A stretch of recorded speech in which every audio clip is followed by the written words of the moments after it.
Amém. Boa noite, igreja. Paz do Senhor, amém? Vamos orar. Se pudesse colocar de pé nesse momento. Pedir ao Senhor que Ele use o vaso dele nessa noite. Senhor, em nome de Jesus, nós apresentamos diante de Ti a vida do Teu Filho, Senhor. Ó Deus, eu sei que o Senhor já falou ao coração dele, Pai, aquilo que o Senhor tem para transmitir à Tua igreja, Senhor. E nessa noite nós queremos declarar em nome de Jesus que ele será envolvido pelo poder do Teu Espírito Santo, ó Pai. Que ele será, Pai amado, um instrumento do Senhor, ó Deus, valoroso, para que verdadeiramente, Pai, a Tua palavra, ela venha, ó Deus, trazer transformação, venha trazer mudanças em nossas vidas, ó Pai. Ó Deus, que verdadeiramente, Pai, nós venhamos estar com o nosso coração totalmente aberto, Senhor Jesus, para receber aquilo que o Senhor tem preparado para nós, Pai.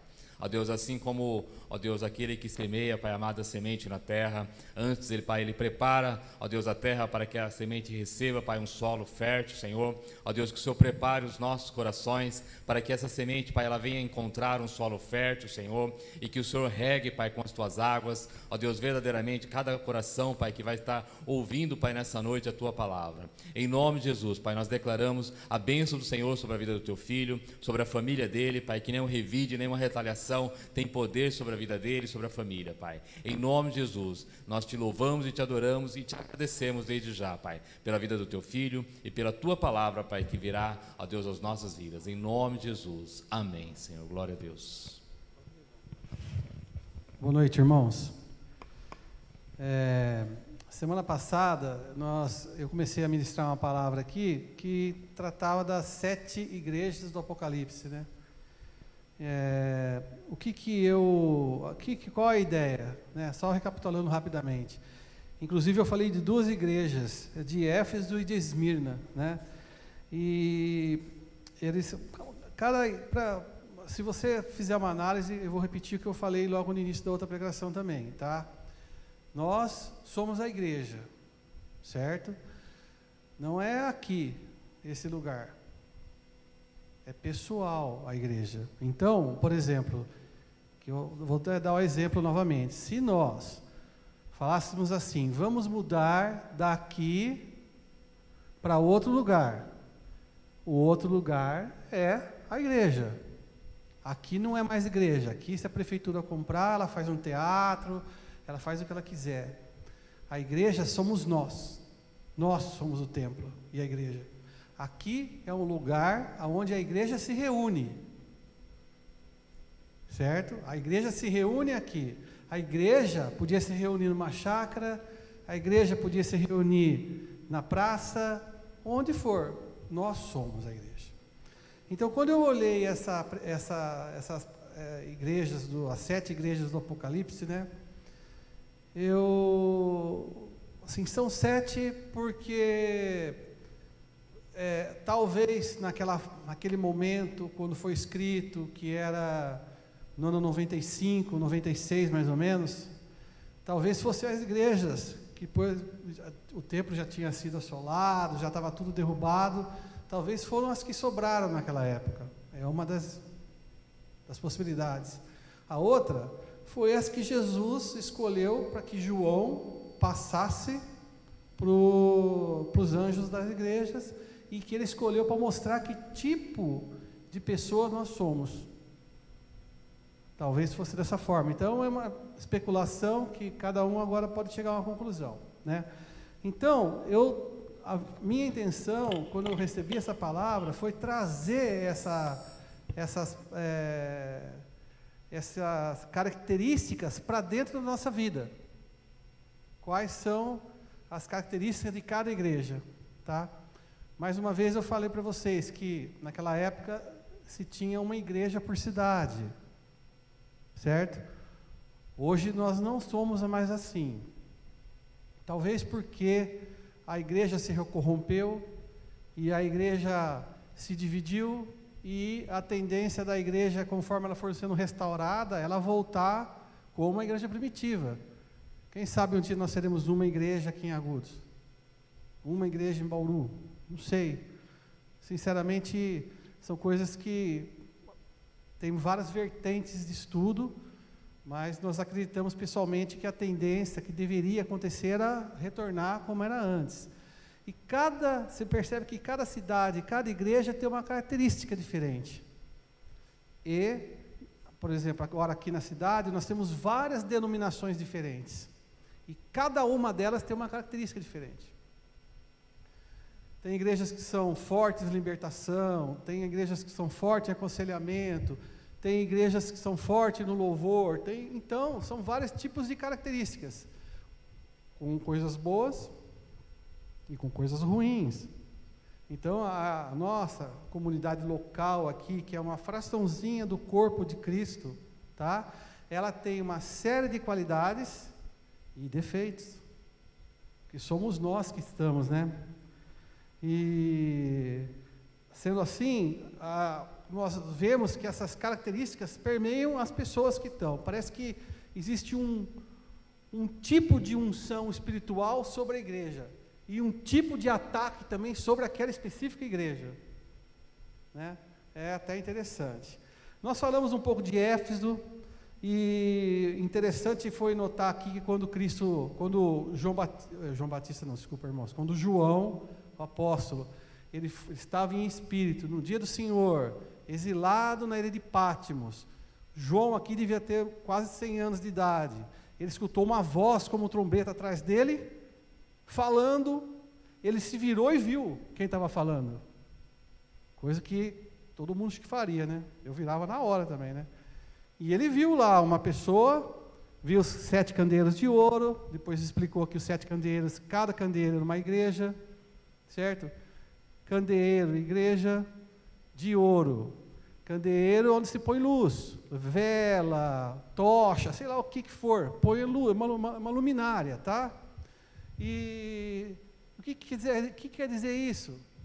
Quer dizer preciosidade porque é de ouro, e quer dizer luz do mundo. A igreja é a luz do mundo, ela ilumina. E ele olhou e viu um homem no meio das 7 igrejas, e logo na igreja de Éfeso, fala que ele se movia entre as igrejas. Cristo se move entre nós. Do irmão, Cristo se move entre nós.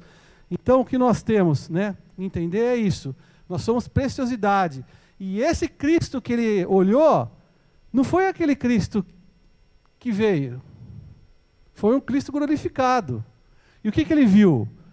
Ele viu uma pessoa com veste talar, vestes talares, vem do latim talos, que dizer calcanhar, são aquelas vestes que vão até o calcanhar, que diferencia as pessoas, e a gente está acostumado a ver juízes aqui, esse tipo de coisa, esse tipo de pessoa, aliás, usando essa veste, que diferencia um homem do outro, certo? Só uma coisa interessante, irmão, as vestes talares de Cristo eram vestes espirituais. E são vestes que realmente separam ele de tudo. Tá? E ele olhou e viu um homem de cabelo branco, cabeça branca, brilhando como o sol na sua força, sol da meio-dia, com olhos de chamas de fogo. E eu até comentei também, recapitulando, que, irmãos, hoje nós vivemos ainda dentro daquilo que Cristo veio trazer, quando Ele veio na terra. Vá, não peque mais, se arrependa, seus pecados estão perdoados, arrependa da sua vida, muda a direção. Daqui a pouco vem o mesmo Cristo diferente. Ele não vem mais falar para você, olha, se arrependa, não, ele vem para levar a igreja. E quando ele levar a igreja, não tem argumento. Hoje nós somos pessoas fáceis de gerar argumento. Fala assim, não, eu fiz isso por causa daquilo, eu fiz aquilo por causa daquilo outro. O que vem, sonda mente e coração. Não tem palavra que você vai usar. Você não vai poder falar para Cristo assim, mas eu não quis... Já era, entendeu? E falando então nós falamos de Éfeso, né? Vimos que eles eram perseverantes, teve o problema do primeiro amor, né? Falamos de Esmirna, falamos que as pessoas bipostes, e vamos entrar na igreja de Pérgamo agora. Então eu vou ler para vocês Apocalipse 2:8, 2:12 a 17, a igreja de Pérgamo, tá? Ao anjo da igreja de Pérgamo escreve: estas coisas diz aquele que tem a espada afiada de 2 gumes. Ou seja, também na visão de João, ele viu uma espada de 2 gumes saindo da boca de Cristo. Tá? Conheço o lugar em que habitas, onde está o trono de Satanás, e que conservas o meu nome e não negaste a minha fé. Ainda nos dias de Antipas, minha testemunha, meu fiel, o qual for morto entre vós, onde Satanás habita. Tenho, todavia, contra ti algumas coisas, pois que tens aí os que sustentam a doutrina de Balaão, o qual ensina a Balaque a armar ciladas diante dos filhos de Israel, para comerem coisas sacrificadas aos ídolos e praticarem a prostituição. Outros sim, também tu tens os que da mesma forma sustentam a doutrina dos nicolaítas. Portanto, arrepende-te, senão venho a ti sem demora, e contra eles pelejarei com a espada da minha boca. Quem tem ouvidos, ouça o que o Espírito diz às igrejas. Ao vencedor dar-lhe-ei do maná escondido, bem como lhe darei uma pedrinha branca, e sobre essa pedrinha escrito um nome novo, a qual ninguém conhece, exceto aquele que o recebe. A gente percebe aqui que Jesus reconhece uma dificuldade especial que aquela igreja está passando. Ele fala assim, ó: eu sei que você está enfiado num lugar terrível, você está num lugar que é a casa de Satanás, eu sei, estou vendo a situação que você está passando, estou vendo como você está sendo tentado, estou vendo que você está num lugar que não é propício, é diferente das outras 2 igrejas que nós falamos agora, que era propício. Então, nesse caso a gente percebe, né, que o contrário que aconteceu lá, que as próprias pessoas de Éfeso colocavam em prova as pessoas, havia tribulação, etc. e tal, você percebe que Cristo aqui não deu tribulação para essa igreja, por misericórdia, pela situação difícil que estava passando. Mas Cristo tem a sua medida de iniquidade, ou seja, tem uma hora que deu. Então, por exemplo, na vida nossa é assim também. Às vezes nós estamos enfiados num lugar terrível, num lugar difícil, num lugar que nós somos atacados por todos os lados. Eu olho para o Everton aí, eu fico imaginando a prefeitura, gente. O poder executivo, assim, o legislativo também. Olha, eu fico imaginando como deve ser difícil você ser cristão no meio desse povo, gente. Então, assim, eu percebo aqui que Cristo, ele está falando assim: olha, vocês que estão aí, eu sei que vocês estão sofrendo, eu sei que vocês estão sendo atacados, eu sei que vocês estão perturbados, eu sei como vocês estão, por isso eu não vou fazer nada com vocês. Mas tudo tem um limite. Ele fala que virá sem demora a pelejar, ou seja, ele te dá um tempo para você saber o que você está passando, você meditar naquilo e você mudar o seu caminho, por misericórdia, né? Olha, irmãos, naquele meio até tinha pessoas então que estavam se entregando àqueles ensinos nicolaístas, né, de Balaão, etc. e tal, né? O que eu tenho para falar sobre essa igreja para vocês é que não importa onde você esteja, pode até haver misericórdia, mas Cristo quer você para Ele. Então, pela luta que você está passando, se você não tiver arrependimento da vida, se eu não me arrepender dos meus maus caminhos, mesmo numa situação onde eu sou desfavorecido, eu vou sofrer. Eu vou sofrer. Porque vem sem demora a Cristo sobre a igreja. Então, irmãos, sobre essa igreja eu falo para você, independente da situação que você esteja, converta seu caminho. A justificativa ela vai até um certo ponto, entendeu? Depois, começa a vir a tribulação na vida de vocês, e na vida nossa, na vida minha, tá? A próxima igreja que eu tenho que falar para vocês, é a carta à igreja de Tiatira. Ela fala assim, ó: ao anjo da igreja em Tiatira, escreve: essas coisas diz o Filho de Deus, que tem olhos como chamas de fogo, e os pés semelhantes a bronze polido. Conheço as tuas obras, o teu amor, a tua fé, o teu serviço, a tua perseverança e as tuas últimas obras mais numerosas que as primeiras. Olha que beleza, irmãos. Olha que beleza, você entrou, você veio, aceitou Cristo na sua vida, aí, a partir desse momento, você começa a expressar a salvação sua através das suas obras, o seu amor aumenta, a sua perseverança aumenta, e você começa a produzir mais e mais, né? Esse é o ideal, certo? Tenho, porém, contra ti, o tolerares, que essa mulher, Jezabel, que a si mesmo se declara profetiza, não somente ensine, mas ainda seduza os meus servos a praticarem a prostituição e a comerem coisas sacrificadas aos ídolos. Eu dei-lhe tempo para que se arrependesse dela, todavia não quer se arrepender da sua prostituição.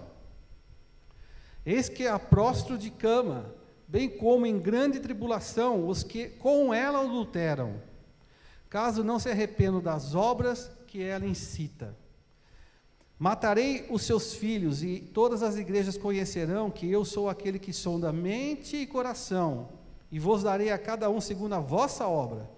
Digo todavia a vós outros, os demais de Tiatira, a tantos quantos não têm esta doutrina, e que não conheceram, como eles dizem, as coisas profundas de Satanás, outra carga não jogarei sobre vós, então somente conservai o que tendes até que eu venha. E ao vencedor que guardar até o fim as minhas obras, eu lhe darei autoridade sobre as nações, e com cetro de ferro as regerá, e as reduzirá a pedaços como se fossem objetos de barro. Assim, como também eu recebi do meu Pai, dar-lhe-ei ainda a estrela da manhã. Quem tem ouvidos, ouça o que o Espírito diz às igrejas. Como eu falei, muitas pessoas nessa igreja tinham essa característica. Você percebe que ela já uma igreja já modificada, a palavra fazia parte da vida das pessoas. As pessoas tinham intimidade com o Senhor, elas cresciam em intimidade com o Senhor, e elas começavam a expressar isso. Lembra que eu sempre falo para vocês que obra não salva as pessoas, você não é salvo por obras. Através das obras, você expressa que você é salvo, certo? Então, a gente percebe ali que ele pegou o primeiro amor e multiplicou. As pessoas entraram e estavam amando mais. São coisas assim, maravilhosas de se escutar, né? E a gente percebe que o problema foi aqui uma questão de Jezabel, né? Geralmente, quando a gente fala de Jezabel, a gente vincula a um espírito, vincula a mulher, certo? Mas, irmãos, tira isso da sua cabeça um pouco, tá? A mulher, ela acaba dominando aonde não devia dominar, mas o marido acaba se submetendo aonde não deveria se submeter. Então, são duas condições que são atacadas no casamento, e geralmente isso acontece no casamento, 99% a gente sabe disso. E, olha, às vezes você tem um relacionamento, tá, em que a mulher, ela é agitada, ela quer resolver, ela é dinâmica, e o marido, ele é mais compassivo, mais tranquilo. Cuidado, irmãos. Cuidado com isso. Mesmo sendo, entendeu? Mesmo sendo uma situação em que o marido se ausenta um pouco, a mulher tem que dar honra. Eu posso dar testemunho da minha vida. Muitas vezes tem situações que eu não decidi nada e é que a Carmen chama a minha atenção. Fala assim: Beto, você tem que decidir isso. Eu falei: não está bom desse jeito. Ele falou: não, eu quero que você decida isso. Certo? E outra coisa também importante você entender aqui: não confunda a autoridade espiritual, que é aquela que você vai ter que prestar conta sobre a sua família, que é aquilo que você é o sacerdote do seu lar, homem, com o autoritarismo. São duas coisas diferentes. A prestação de conta na sua vida vai ser o que você fez com a sua família em prestação a Deus. Não vai ser porque você mandou sua mulher cozinhar, ela não cozinhou, você deu bronca nela. Isso é machismo. É diferente. É ser autoritário, ser mandão. Não é isso. Mas o homem, ele vai prestar conta do que ele fez com a família dele. e ele tem que trazer a rédea para ele. E coisas de Deus têm que ser inegociáveis perante o homem. Inegociáveis. Ele não pode deixar. É uma coisa assim que a gente tem que prestar atenção. E outra coisa importante que fala aqui, ele não fala só das pessoas que têm essa prática, mas ele fala das pessoas que se envolvem com esse tipo de pessoa. Também. Por exemplo, o que ele está falando aqui, que essa mulher ensinava, levava à prostituição, tal. Você não está envolvido com isso. Mas a hora que você se envolve com aquela mulher, você faz parte do processo também. A culpa cai sobre nós todos. E aqui, prostrados de cama, filhos mortos. Olha a consequência. Para aqueles que não são, mas estão junto. Não dá, irmãos, para abraçar o capeta sem se queimar. Não dá. Entendeu? Se você abraçar o capeta, você vai se queimar. Cuidado onde você fica, onde você vai. Entendeu? Para que a gente não tenha esse tipo de problema. Fiquem firmes e nada sofrerão. Abra os seus olhos dentro da sua casa, irmãos. Exercite a sua autoridade espiritual no seu lar, seu sacerdócio. Amém? Vamos falar da igreja de Sardes agora. A igreja de Sardes fala assim, Apocalipse 3:1. Ao anjo da igreja em Sardes, escreve: estas coisas diz aquele que tem os 7 Espíritos de Deus e as 7 estrelas. Conheço as tuas obras, que tens nome de que vives e está morto. Sê vigilante e consolida o resto que estava para morrer, porque não tenho achado íntegras as tuas obras na presença do meu Deus. Lembra-te, pois, do que tens recebido e ouvido, guarda-o e arrepende-te. Portanto, se não vigiares, virei como um ladrão, e não conhecerás de modo algum em que hora virei contra ti. Você está esperando sinal A, sinal B, sinal C, sinal D acontecer para Jesus vir? Cuidado, irmãos. Cuidado com isso. Porque hoje em dia é muito rápido tudo. Tens, contudo, em Sardes, umas poucas pessoas que não se contaminaram as suas vestiduras e andarão de branco junto comigo, pois são dignas. O vencedor será assim, vestido de vestiduras brancas, e de modo algum apagarei o seu nome do livro da vida. Pelo contrário, confessarei o seu nome diante do meu Pai e diante dos anjos. Quem tem ouvido, ouça o que o Espírito diz às igrejas. Aqui ele fala assim: você tem nome de vivo, mas está morto. O esfriamento leva à morte. Você começa a se afastar, e se afastar, e se afastar. Não quero ir, não vou participar. É muita luta, muita gente pegando no meu pé. Não quero fazer, é decepção. Você começa a se afastar. Isso vai acabar mal. E então a gente tem que vigiar sobre essa situação. Outra situação aqui que ele fala também interessante é o seguinte: você pode estar na igreja, que eles estavam na igreja, tinha nome de vivo. O que eu entendi quando ele falou isso? Ele falou assim: você pode ser uma pessoa que está na igreja, servindo os ritos da igreja. A direção da igreja, eu quero isso, quero célula, quero louvor, quero jovens, Você pode estar fazendo toda a vontade do Senhor, você pode estar orando, você pode estar fazendo tudo isso daí, você pode estar servindo a Deus morto. Morto. Mas como é possível? É possível. Lembra? Eu expulsava demônios, Jesus falou para aqueles lá: eu não te conheço. E eles expulsavam demônios em nome de Jesus. Falava de Paulo, Paulo, eu conheço você. Não, o demônio falou para ele.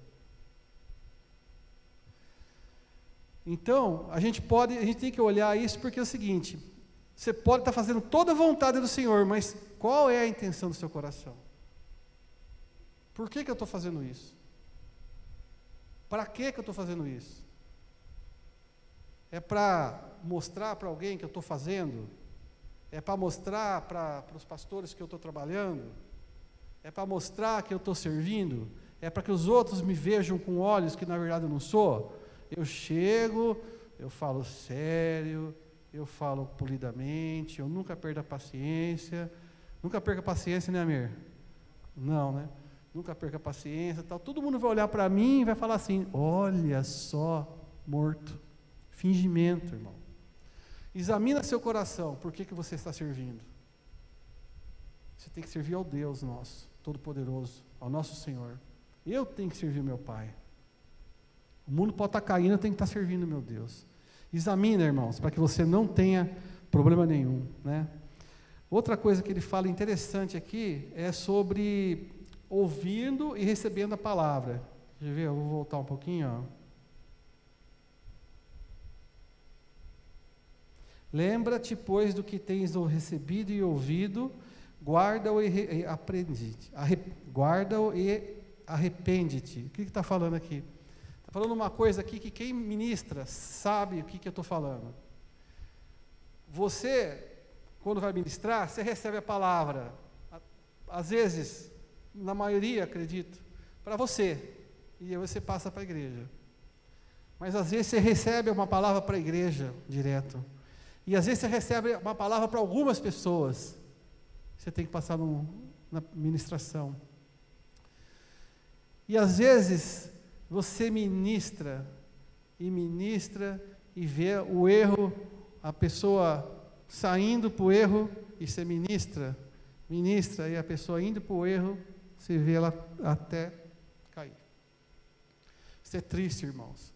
Essa pandemia está sendo reveladora para muita pessoa, para muitos ministérios. Então, os líderes estão conhecendo as pessoas melhor, por incrível que pareça. Por incrível que pareça. Devia ser assim, mais afastado, mais isolado, mais sem saber o que está passando, mas está sendo o contrário. Estou sabendo mais do caráter, estou conhecendo mais a pessoa, e a pessoa está se revelando. Não tem nem lógica para mim isso daí, irmãos. Mas é isso que está acontecendo. Então, assim, isso dói no pregador, porque aí você fica olhando a situação, e às vezes, por exemplo, você recebe uma palavra que vai para, vamos supor, 2 pessoas. Infelizmente é assim, você ministra para a igreja inteira, certo? Mas assim, você sabe que serve mais para algumas pessoas. E no dia que você vai ministrar para aquelas pessoas, você vai ministrar na igreja aquele assunto, a pessoa levanta, vai para o fundo, ela levanta, vai para fora, ela levanta, vai para a cozinha, ela levanta, vai lá para cima, ela vai no banheiro, ela não escuta. Não dá para entender também isso daí. Você está falando e a pessoa não está escutando.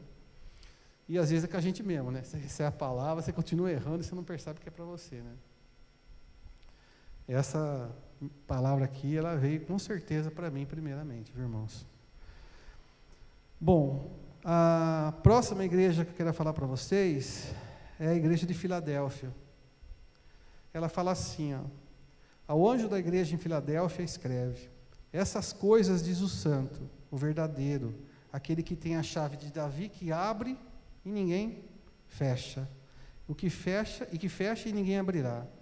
Ele fala assim, ó: conheço as tuas obras, eis que tenho posto diante de ti uma porta aberta da igreja, a qual ninguém pode fechar, que tens pouca força. Está falando assim para o pessoal de lá, ó: vocês têm pouca força. Entretanto, guardaste a minha palavra e não negastes o meu nome. Eis que farei que alguns dos que estão da sinagoga de Satanás, de fora da igreja, desses que a si mesmos se declaram judeus e não são, mas mentem, eis que os farei vir na igreja, por aquela porta aberta, né? E prostrar-se aos teus pés, e conhecer que eu te amei. Porque guardaste a minha palavra da minha perseverança, também eu te guardarei da hora da provação que há de vir sobre o mundo inteiro, para experimentar os que habitam sobre a terra. Venho sem demora, conserva o que tens, para que ninguém tome tua coroa. Ao vencedor, faloei coluna no santuário de meu Deus, e daí jamais sairá. Gravarei também sobre ele o nome do meu Deus, o nome da cidade do meu Deus, a nova Jerusalém, que desce do céu, vinda da parte do meu Deus, e o meu novo nome. Quem tem ouvidos, ouça que o Espírito diz a igrejas. Está aí o modelo de Cristo, de igreja. Sem defeito. Sem defeito nenhum. Só coisa boa. A ponto de ele abrir uma porta e trazer as pessoas da rua para dentro. Olha que maravilha. E eu, orando para entender melhor isso daqui, comecei a sentir, que ele falou aqui, é uma igreja que as pessoas são fracas, é aí que é forte. Eu senti que essa igreja era uma igreja dependente de Cristo. Dependente de Deus. Essa foi a grande diferença. Por isso que até, acho que foi umas 2 semanas atrás, o Amir pregou, falou sobre isso também aqui, falou assim, continua fraco, irmão, porque a sua força é Cristo. Essa igreja aqui, é isso. Eu percebi uma igreja, sim, estou falando agora uma coisa minha, tá? Eu senti uma igreja assim, que não tinha estardalhaço, não tinha grandes manifestações, não tinha nada demais, mas tinha perseverança, amor e a palavra. A ponto de que fosse colocado, né, uma porta aberta, que as pessoas iam entrar, as pessoas eram fiéis em Cristo, né, serviam a Cristo e testemunhavam Cristo. Olha, é Apocalipse 3, 7 e 13. Depois você lê, para você ver o que Cristo quer da igreja. Olha a perfeição que é isso daqui. Não tinha o apóstolo fulano de tal, que era o rei do sei do que, da oração do... Todos eram fracos. Eu vejo que vocês são fracos. Cristo falou, aí que vocês são fortes. Eu percebo uma igreja humilde, uma igreja simples, uma igreja pura, uma igreja tranquila, nada de... certo? Essa é a igreja que Cristo tem como modelo aqui, entre as 7 igrejas, tá? Bom, Laodiceia agora. Laodiceia é famosa por uma parte que a gente conhece muito. Fala assim, ó. Ao anjo da igreja em Laodiceia escreve: essas coisas diz o Amém, a testemunha fiel e verdadeira, o princípio da criação de Deus. Conheço as tuas obras, nem és frio nem quente. Quem dera fosse frio ou quente. Assim, porque és morno, e nem és quente nem frio, estou a ponto de vomitar-te da minha boca. Pois dizes, estou rico, e abastado, e não preciso de coisa alguma. E nem sabes que tu és infeliz, sim, miserável, pobre, cego e nu. Só isso. Aconselho-te. Aí ele faz uma paródia com a situação da igreja, que é o quê? Rica, abastada. Ele fala assim, para de gastar dinheiro com essas coisas. Ele fala o quê? Aconselho-te que de mim você compres ouro refinado pelo fogo para te enriqueceres. Aí é espiritual.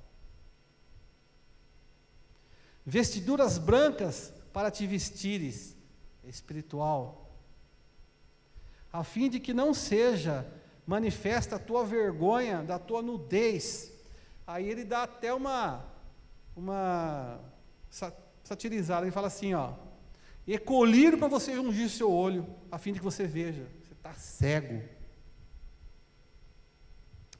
Eu repreendo e disciplino a quantos amo. Sê, pois, zeloso e arrepende-te, eis que estou à porta e bato. Se alguém ouvir a minha voz e abrir a porta, entrarei em sua casa e cearei com ele e ele comigo.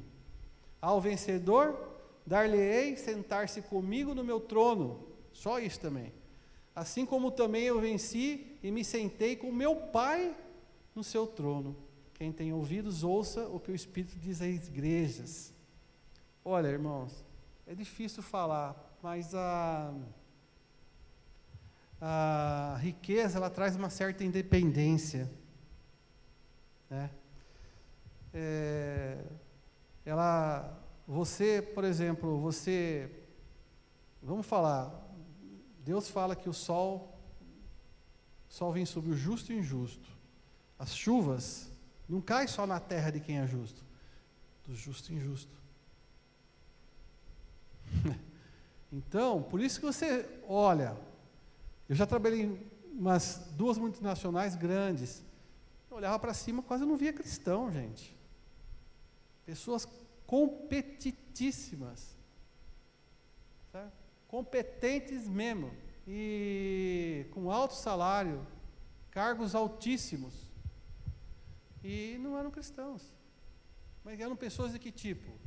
Pessoas que se esforçaram, que estudaram, deram sangue na escola, aprenderam, fizeram 1, 2 idiomas a mais, se prepararam, fizeram cursos extras, fizeram faculdade, fizeram pós, pessoas que se treinaram, manda o currículo numa empresa, contrata, a pessoa é capaz, vai subindo, irmãos. Vai subindo. Então, o que eu quero dizer para vocês é isso daqui, que às vezes, com isso eu quero dizer o seguinte. Olha, eu vou ler um versículo para vocês aqui, espera aí. Mateus 19, 24.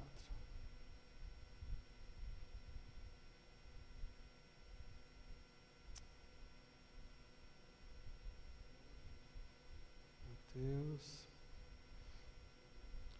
Fala assim, ó. E ainda vos digo que é mais fácil passar um camelo pelo fundo de uma agulha do que entrar um rico no reino de Deus. E fala também de Mateus 5,45, fala assim, ó.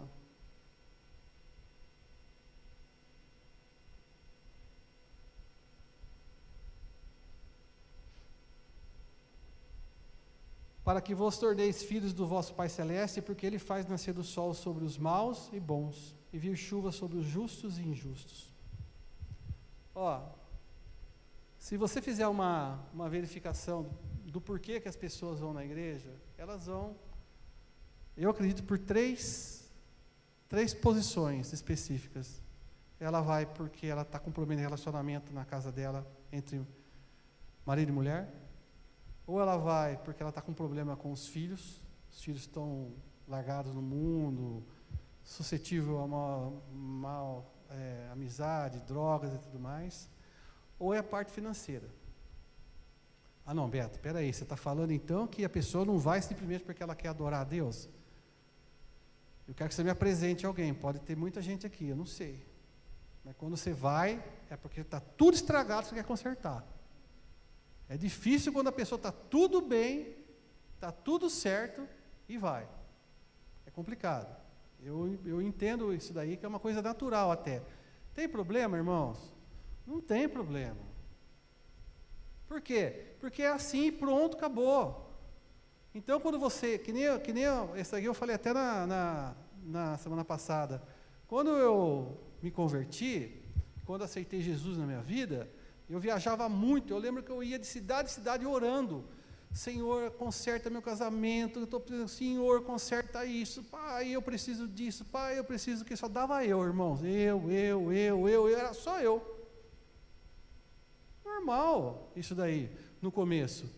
O que não é normal é você daqui a 10 anos estar do mesmo jeito. Eu. Aí não é normal. E a gente percebe que tem gente que ela entrou na igreja cheia de problema, e ela está sempre focada nela mesma. O certo é você começar a trocar isso, eu e o não sei quem, eu e a igreja, eu e a manutenção do templo, eu e não sei quem mais, e aí você começar a produzir, e você daqui a pouco você está se entregando a vida para os irmãos. Aí é o certo, aí é um caminho legal. E o que eu vejo aqui assim, que tem muita gente que entra na igreja, quer consertar o caminho dele, o que ele faz? Ele começa a conhecer as regras que Deus colocou que funcionam. Dízimo, por exemplo. Dízimo, se você dizimar, seja o que for, aonde você estiver, você vai ter bênção, irmão. Você pode seguir as regras de Deus e colher os frutos de você seguir a regra de Deus e não servir o Deus da regra. Você pode seguir a lei e não servir o Deus da lei. Aonde está seu coração? Aonde está meu coração? É nessa hora que a gente percebe que a pessoa, ela entrou no esquema, ela escutou a ministração, ela aprendeu, mas o coração dela está naquilo, abastou, alcançou o objetivo, acabou. É isso daqui, ó. Está falando aqui. São ricos, mas são pobres. Ou seja, mais um tipo de pessoa que está dentro, mas não está. Está na igreja, mas não está. Serve a lei, a regra, mas não serve ao Deus. Exatamente como os fariseus faziam. O fariseu servia as leis, mas não servia o espírito das leis. Não servia o Deus das leis.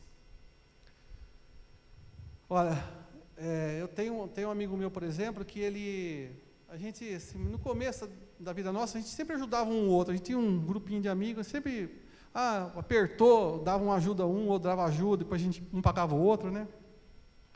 Só que o cara começou a crescer muito, né? Ele virou empresário e agora as dívidas dele não davam para ajudinha, né? Coisa de milhão, né? E esses tempos aí ele estava desesperado, ele já não via mais uma luz no fim do túnel, ele estava perdido, ele não sabia mais o que ele fazia. E lógico que eu não posso ajudar esse tipo de pessoa, né? E ele assim, financeiramente estou falando, né?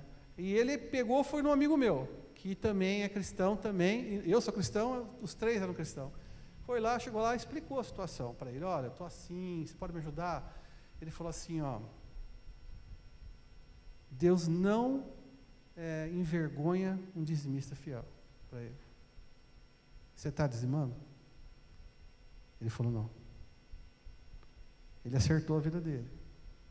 Primeira coisa que ele fez, dizimou.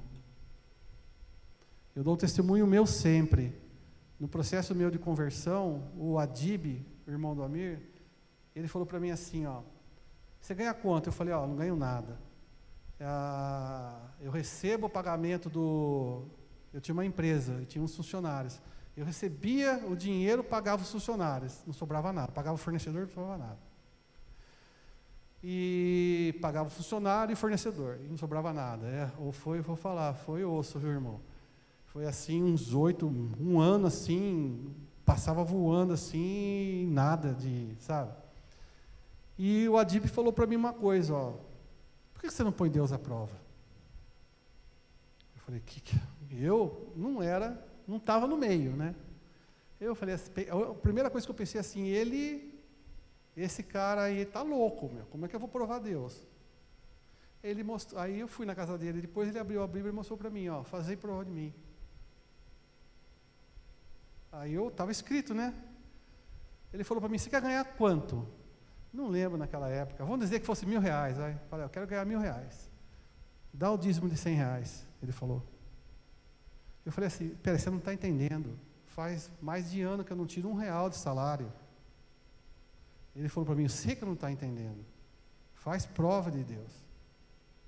Irmãos, eu dizimei e comecei a receber o dinheiro. Entendeu? Então o que eu quero passar para você é o seguinte, tudo isso se alcança, mas não é isso, irmãos. Não é isso que o Senhor quer, Ele quer seu coração. Você vai ser abençoado porque você colocou sua vida na mão de Deus, mas Ele quer outra coisa de você. Ele não quer chegar lá na frente e falar assim, eu não te conheço, mas eu fiz tudo que o Senhor queria, e daí que você fez o que eu queria? Quem é você? Onde está o seu coração? Mantenha firme a vida, não deixa Satanás te enganar. Para terminar, tem uma frase que eu queria falar para vocês. Antes disso, logicamente que cada igreja dessa daqui, se você for meditar nela e começar a ministrar, você ministra cada uma 7 vezes, vamos dizer assim. Entendeu? Então aqui foi o quê? Coisa que eu senti de falar. Mas é rico demais. Você sabe como que é, né? Mas olha, eu tenho uma frase que eu anotei, que eu peguei, não sei aonde que eu peguei, mas foi na internet em algum lugar, que fala assim, Satanás dá a Adão uma maçã e o tira do paraíso. Certo? Portanto, em todas as tentações, considere não o que Satanás te oferece, mas o que você vai perder.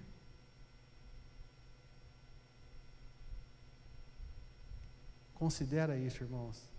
A tentação, ela vai te trazer uma coisa que vai te atrair, mas o que você vai perder se você fizer isso? O nosso grande problema é que sempre vemos e queremos o que vamos ganhar, mas não consideramos o que vamos perder. É isso que tem que ser nossa vida permeada. Para e pensa. Fica na mão do Senhor. Entrega seu coração.